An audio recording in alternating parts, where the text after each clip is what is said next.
All right, hi and welcome to our talk on Bullet, a real-time data query engine. So a little bit about ourselves. So Akshay, who will be speaking right after me, has been an engineer for Yahoo for over 4 years now, solving data problems. And I've been here a little bit longer, well over 10 years now, causing data problems. So why are we here?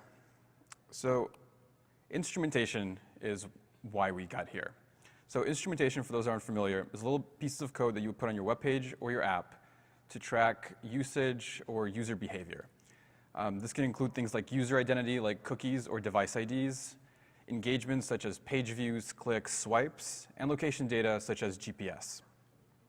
This information is then used to power data applications at Yahoo, such as targeting to make sure ads that are served are relevant, or personalization to make sure content is interesting and useful to our customers. Now, with instrumentation being very important and driving so many applications at Yahoo, you would hope that it was something that was easy to test and verify. Unfortunately, that's not currently the case. With instrumentation changes, what you would do is make some change, launch your app or your web page, generate some data, and then wait. And that waiting can be very long. At Yahoo, that for us takes a few hours for data to be collected, processed, and made available for querying. At that point, you would be able to validate to make sure instrumentation is correct. If you're really awesome, maybe you get it right the first time, and it only took you a couple hours to make sure of that. If you're like most people, you probably have a typo or some other error that was unforeseen. Then you have to go through the cycle one more time, make a change, and wait for another couple hours. So likely, you're only able to get a few iterations in a day for your testing, which can be very, very burdensome, and maybe you don't do as much testing as you want, or you do no testing at all. So what we want this process to be is fast. We want this to be seconds, not minutes or hours. We want it to be easy to query the data. We don't want it to be a complicated process for you to get the answer to make sure that what you did was correct. And it would be optimal if there was a programmatic interface for this. As in, you don't want to have to do ad hoc tests every single time with everyone reinventing the wheel. What you want is an ability to write something like unit tests or functional tests that can be reused, and something with which you can do something like regression tests. So the data sets that we have available at Yahoo that can allow you to validate your data once you've done testing start with batch data. So this is this thing that would take a couple hours for us. Our batch processing is Hadoop-based. And then we also have stream processing, which is Storm-based. Now the batch system takes a few hours, as I said, and the streaming, very fast, a couple of seconds. And then in between that, we have what we call mini batch. This is where we take our streaming data and we chunk it into smaller batches and write those out onto HDFS. Now, batch and mini batch both have high latency for our use case, hours and minutes. And like we said, we want something in the seconds. Streaming definitely meets that latency requirement, but there's not a very easy, practical way to query the data from the streaming system. But if we could have such a system, this would definitely be the data set that we would use. So a little bit about the what. What did we build? So before we get to that, I want to explain how query engines work a little bit. So a typical query engine has data flowing in. This data is flowing in, and before you can start querying it, it needs to be put somewhere. So in this case, it needs to be persisted into our data lake. And once you have data persisted, once the data is at rest, then you can start querying it. So you can have little boats going around this data lake looking for the answer to your questions. And of course, you can have multiples of these. And each one of our boats has to sail through this entire lake looking for the answer to its question. It can get pretty crowded in there. Now, another approach still requires data to be flowing through. But now, we're not going to persist the data. We're going to look at the data as it's flowing through. We're going to look at the data while it's in transit. And with data in transit or streaming data, you can think of it as kind of three groups. One group is data that will occur that you can query. You have data that just happened and has hit your query engine. This is what you can look at and inspect. And you have old data. So basically anything that's past the query being launched is no longer accessible for us.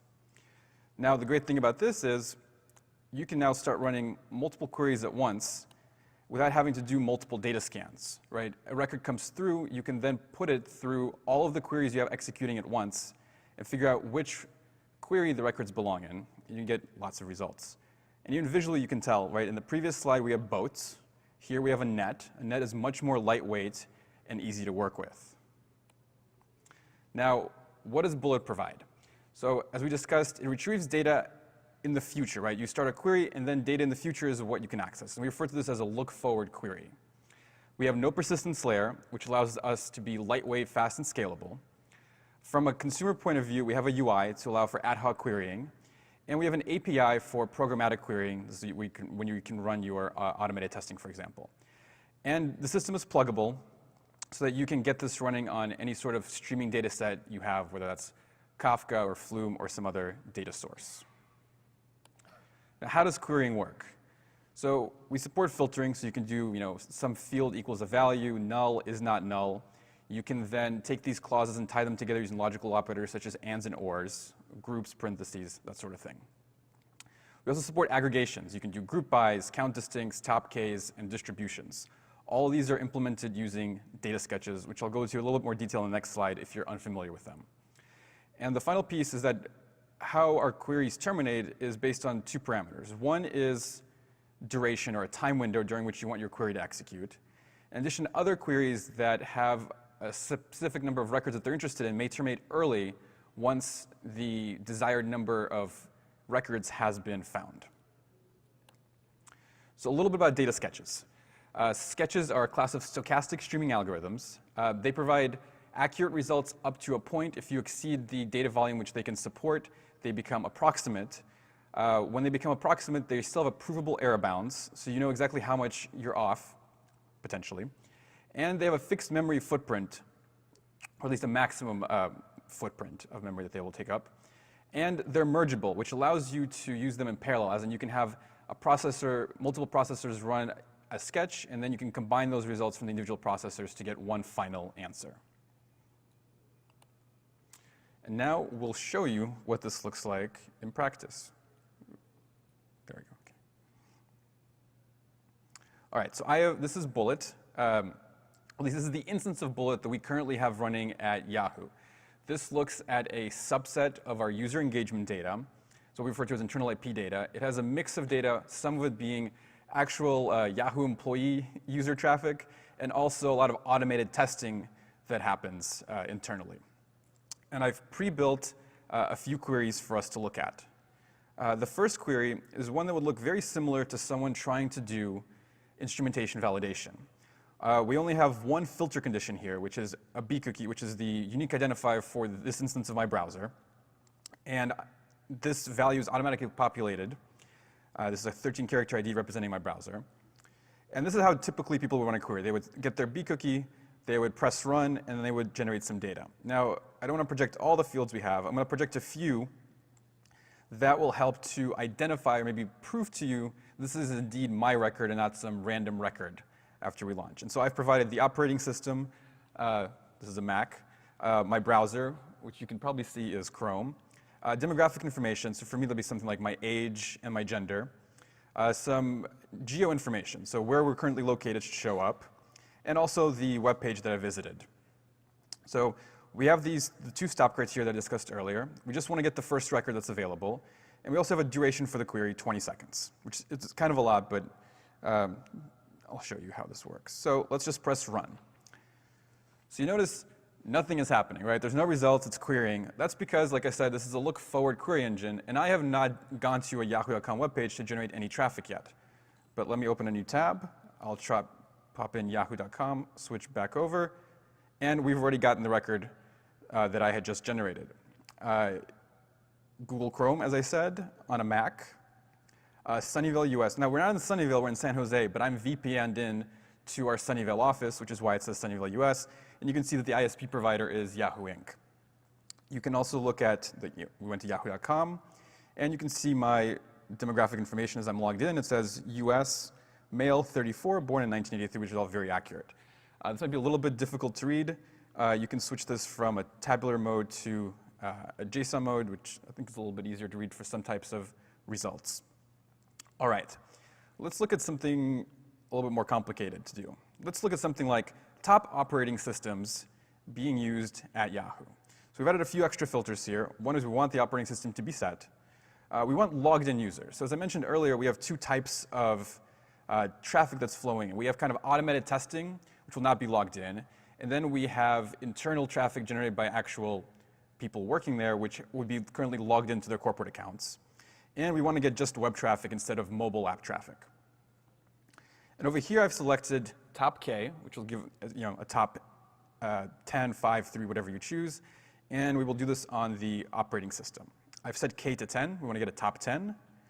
And then here, I've set the maximum duration to 5 seconds. You'll see now that there's no count minimum here, as we want to execute this query for a fixed period of time and see what happens during that time. We're not looking for a specific set of records or number of records. So this query will take the full 5 seconds to run, which is we'll be seeing what are people doing at Yahoo right now on the websites. And we'll see that we have 4 operating systems. And these make sense in that we currently require most people to use a Mac, although I think there's some use cases where you can get a Windows box, which is why we have 4 times the traffic for Mac versus Windows. And we also have company phones. We provide both Android and iOS, but probably fewer users on those right now. If you want to see that order of magnitude, you can do a neat graph, which will show you that Macs are definitely overpowering this. All right, so this is a simple visualization and query. Let's get even more complicated. Let's look at the top OS browser and location combinations, and let's stick to just the US. We'll limit it. Same filters as before, except for I've also added a browser filter, and I've filtered on the country being US. In terms of projections, I've now selected group data here, and I have OS name, or the operating system, the browser, and I want to project the city in the United States. I've selected 2 metrics. One is just a general count that I've renamed total, and one is, since we have browsers, the browser version. So you can kind of see the average browser version for each browser, or a combination of these 3 fields, and I've renamed that as average browser version. Again, let's run this for 5 seconds and see what happens. So again, we're waiting for people to do stuff at Yahoo right now. Hopefully they're on, and hopefully they're generating data. And we have 32 rows that were returned. Now, this is a little bit more difficult to interpret, right? You can see various browser versions, combinations here, counts. You can graph this. Maybe we can more easily see the winning combinations. But this also gets very busy and hard to interpret for me. So you can now switch over to pivot mode, and you can mix and match with dimensions. Let's start with just browsers. We haven't looked at this. We looked at OS, but not browsers. We can drag this in here.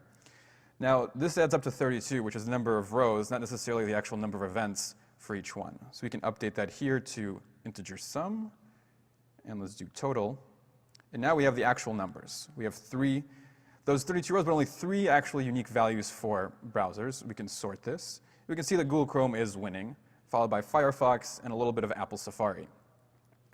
And we can drag in some other combinations into here, now OS. And now we see that Google Chrome with Mac OS is number 1, followed by Firefox and Mac, and so on. We even have an instance of Firefox with Linux in here. And you can visualize this using bar charts. And you can see that this one's definitely being overpowered by this Google Chrome Mac OS. So we can go over here and actually remove, let's say, Mac OS altogether. And now we have slightly different graphs with only these 5 values. You can also remove it from here and keep looking and playing around with this.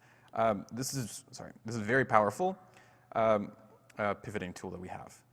And let me go over a couple of queries that I won't really go into too much. So by default, when you generate a new query, we have what's called a default filter. This is the similar one to when you want to find a record. And we have a couple of other types of aggregations you can do. You do a count distinct, which I think is pretty obvious. You pick a field, you do count distinct, it gives you the number of unique values that occurred during the time period for which you run the query. And we also have a distribution. So distributions are really powerful. If we had data like, say, page load latency, you can do a 50th percentile, 95th percentile, 99th percentile for page load latency, or similar numbers where like percentiles can be interesting. All right, and then we'll switch back. That's it for the demo.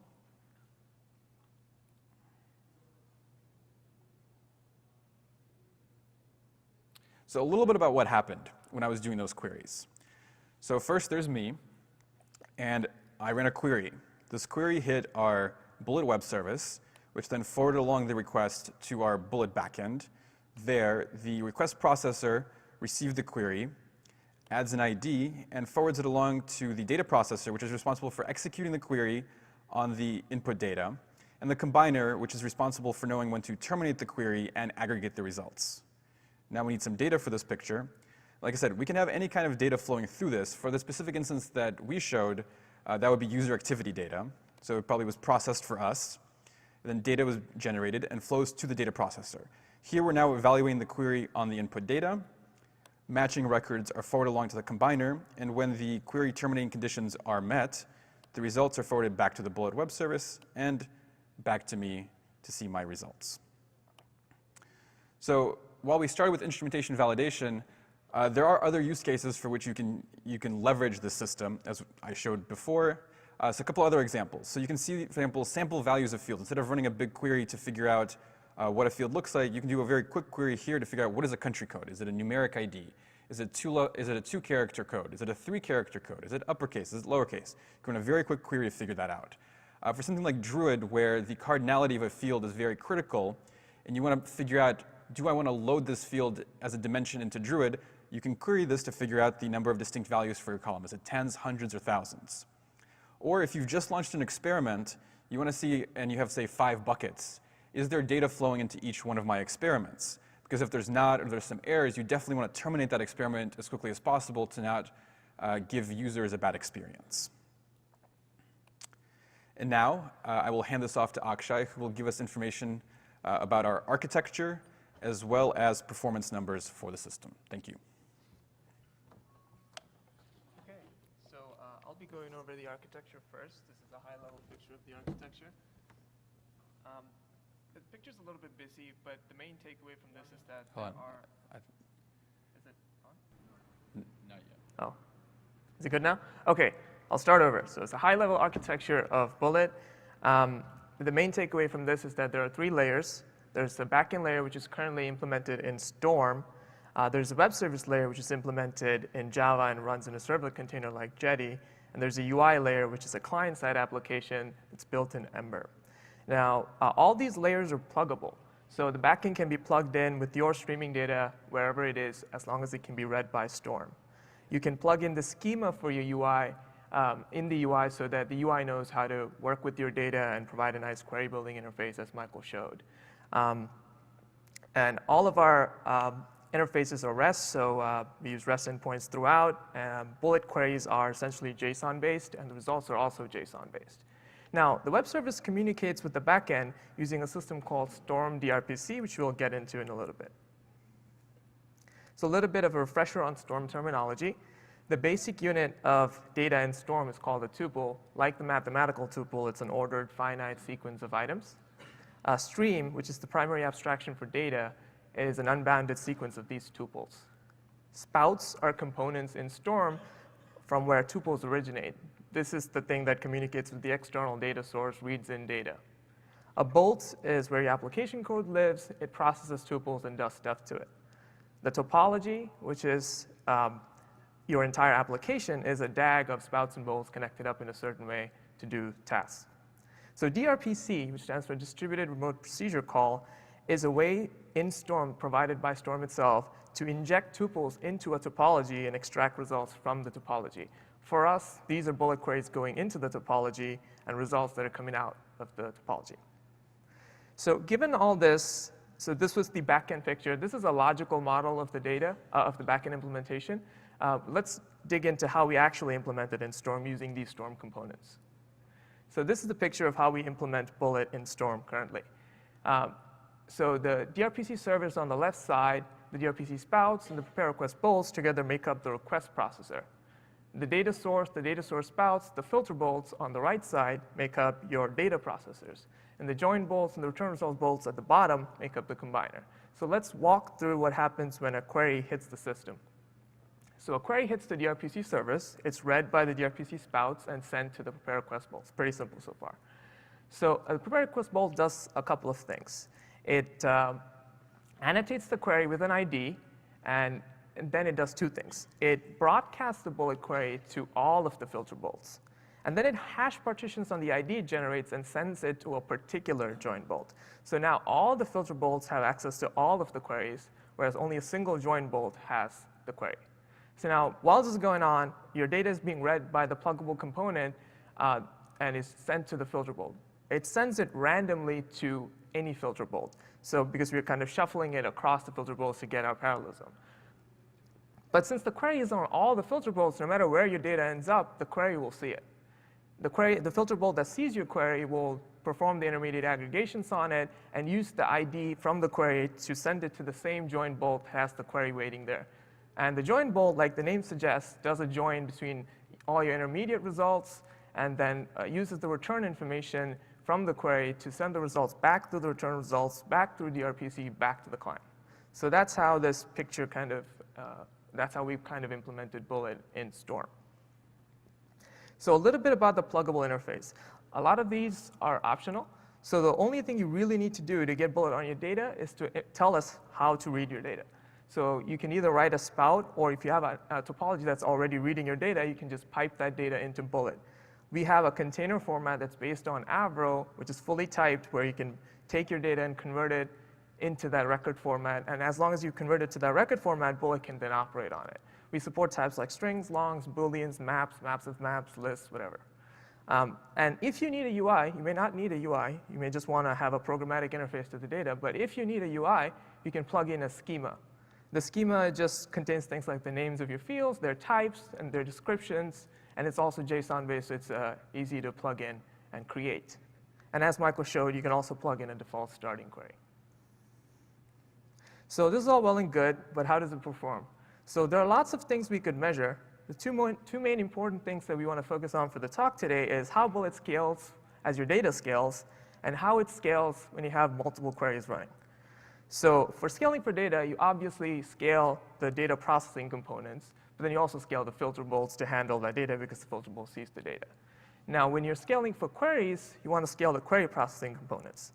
There are a lot of independent variables here, so when we scale for data, we'll fix the number of queries we want to be able to support and see how it scales as we increase the data.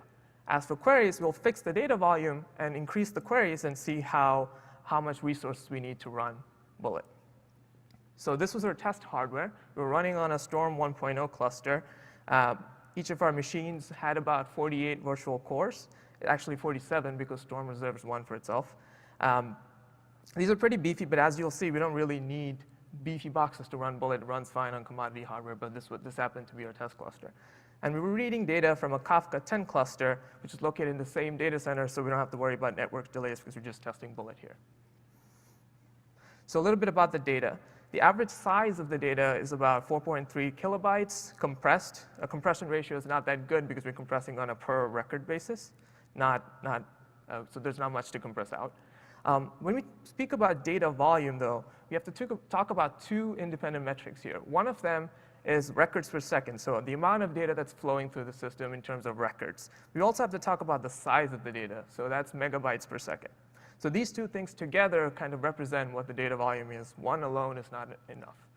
And our data schema, we had about 92 top-level fields, most of which were strings. There were lots of maps in there. And to note, most of our data was located in the maps. And this affects how Bullet runs. And you may have to tune your garbage collection accordingly to that is representative of your data set. OK, so before we get into scaling for data, let's talk about the latency of Bullet, because that's kind of the most important metric we want to keep track of as we're scaling for data.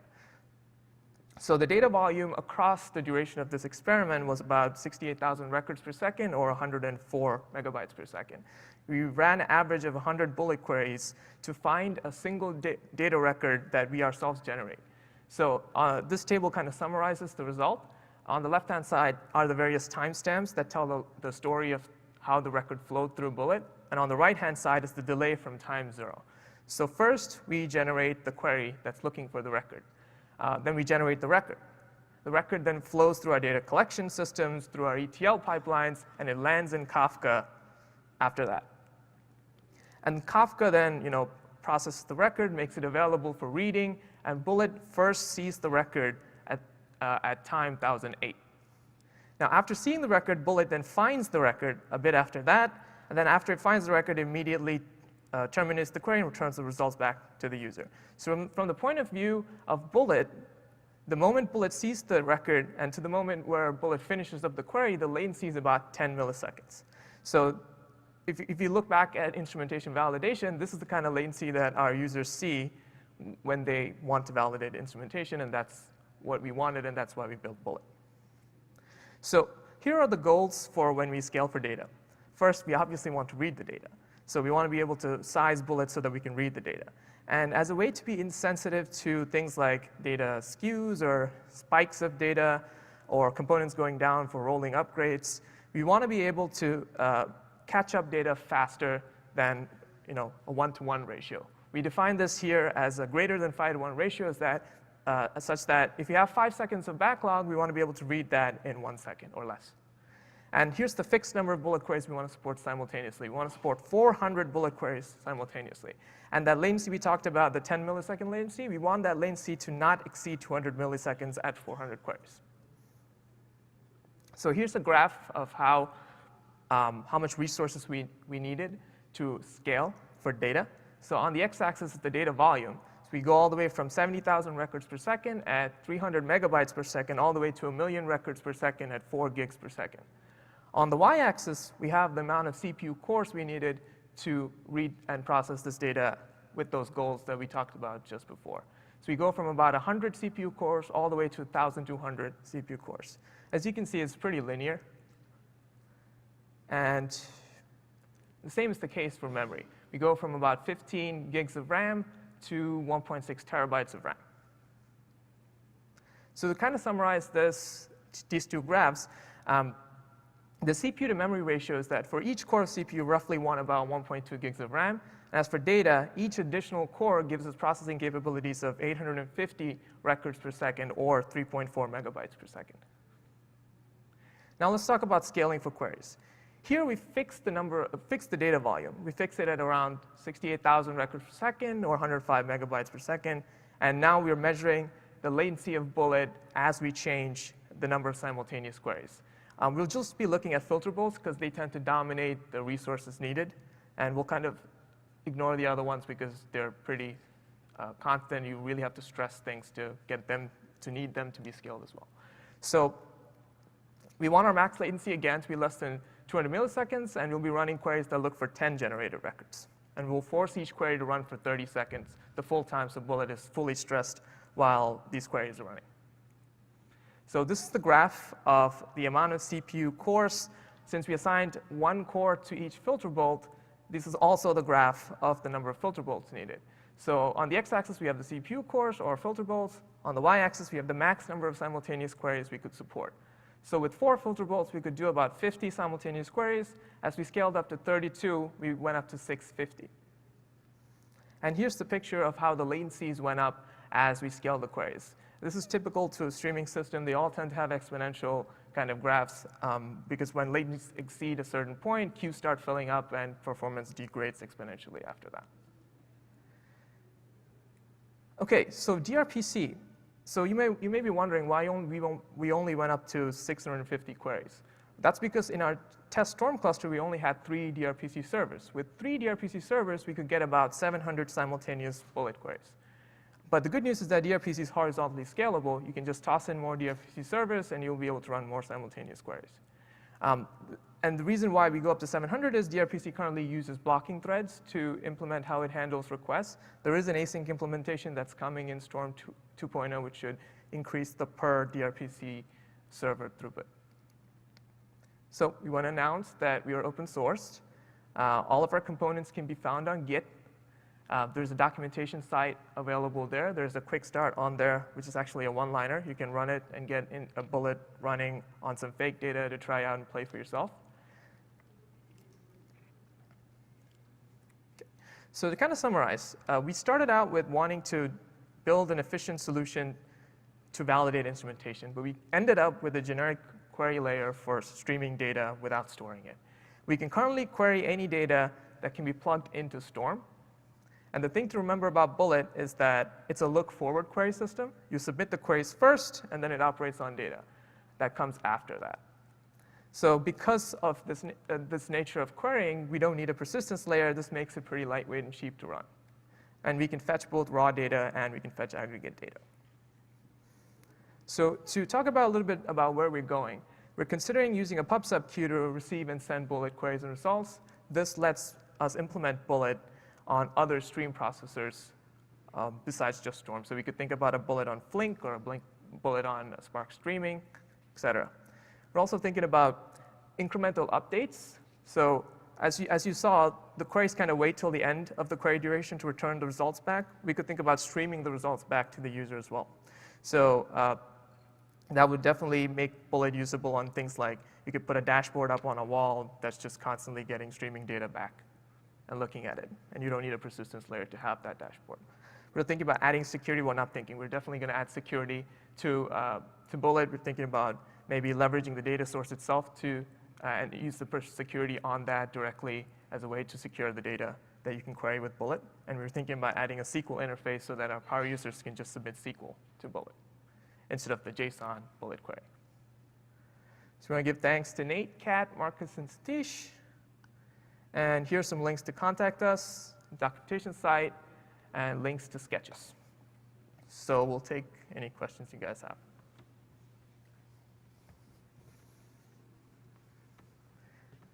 Yeah. So do you have an example for the activities when you put the instrumentation, like someone clicked on a link and you need some kind of aggregation of how many people went to this area? Do you integrate any of this kind of aggregation? It is, so the question was, if you have something like a link on a site, and can you get aggregate information about how many people went and used that link, for example? So yes, you can do that with Bullet. So if you have instrumented data and you're collecting data from that link that specifies what that link is, you can run let's say a group query on how many people have that section set on their click events, and then get a count of that, for example. So how would this be different than sending an event, native event from the application, like with which event that this user clicked on this object? Like, can you get more deep into the instrumentation to get more enriched information about? Yeah, so the question was, can you get more detailed information rather than just aggregate information? Yeah, so we can fetch raw data from Bullet, so you can get the full raw record that you, however you've instrumented it, back from Bullet, and then you can look at all the other pieces of data you've instrumented in it to do any kind of, whatever kind of checking you want on that.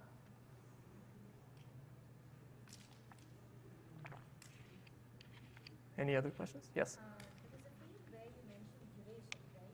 Yeah. So how long do you see a query? So let's say if I give it is 24 rounds. Right.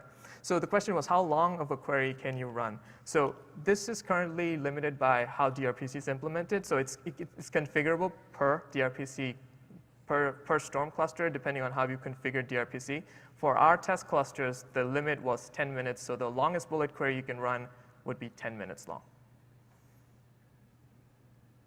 But again, if you switch to a pub/sub queue, we're not limited to how DRPC sets the limit. So we can configure that ourselves. Depending on whoever runs the instance of Bullet, they could configure a custom duration for the maximum duration for their queries.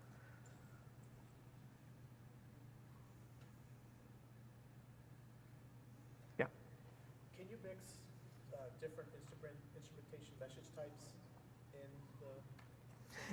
Yeah, so the Bullet record is its own thing. It doesn't have a schema. The backend, so the question was, can you mix and match essentially data, different kinds of data? Yeah, so you can mix and match data because the only interface Bullet cares about is that the Bullet record, which it knows how to completely work with. So you can put different kinds of data that have different meanings into the stream.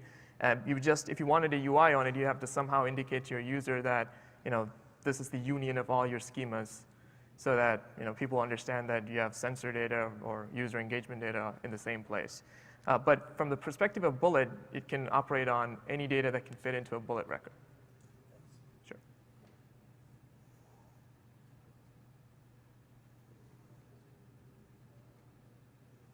Any more questions? Anyone else?